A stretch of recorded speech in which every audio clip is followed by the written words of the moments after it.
I'm here today in Rancho Santa Fe, California, sitting with Marshall Goldsmith, and we're going to talk about a number of things. We're going to talk about digital media and social media, leadership and behavioral change. Marshall, thanks for joining me today. It's happy to be here. So great to see you.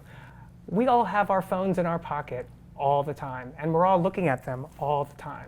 With all that's going on with social media, with all the time we spend, Facebook, Twitter, Snapchat, all that we've gained, what have we lost?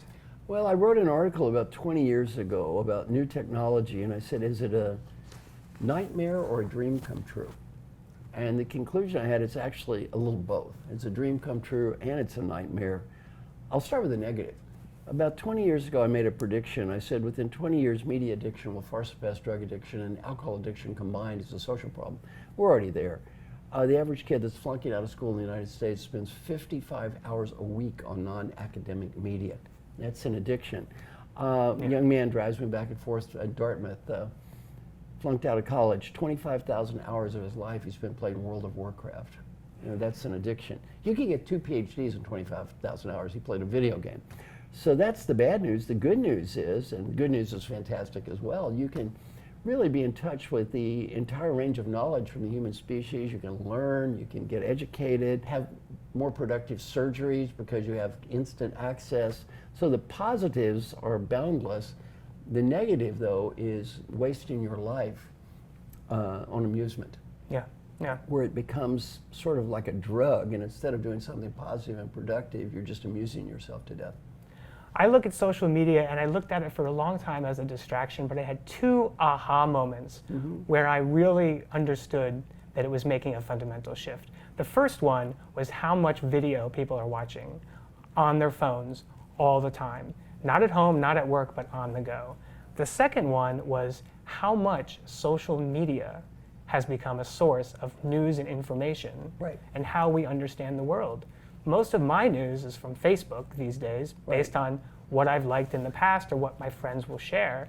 And so my view in the world is shaped by Facebook, which is sort of a crazy thing if you think about it.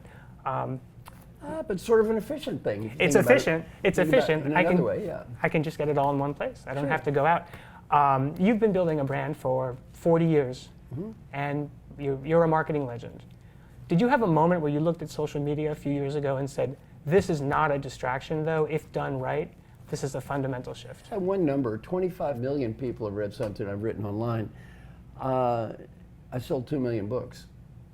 25 million is a lot more than 2 million. And by the way, the numbers, the difference between number of books sold and people have read about me online, that difference is just skyrocketing. So I mean, I remember I did one LinkedIn blog that over 500,000 people read in 2 days.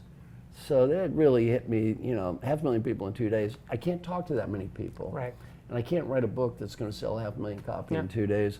This is, if you want to reach people, this is real.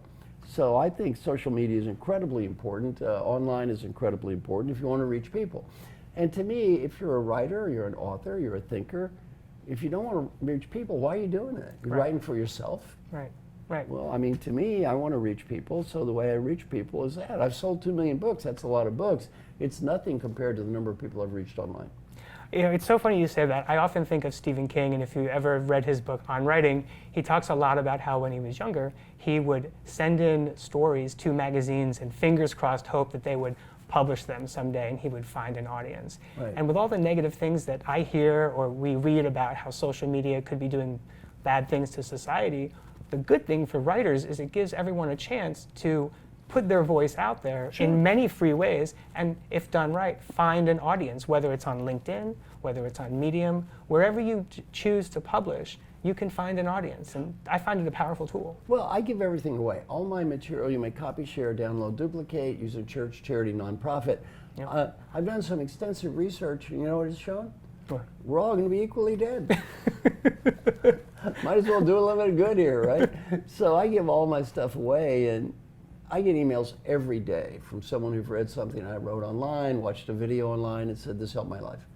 What's that worth? You can't put a dollar value on that. So to me, it's very important and very impactful to a lot of people.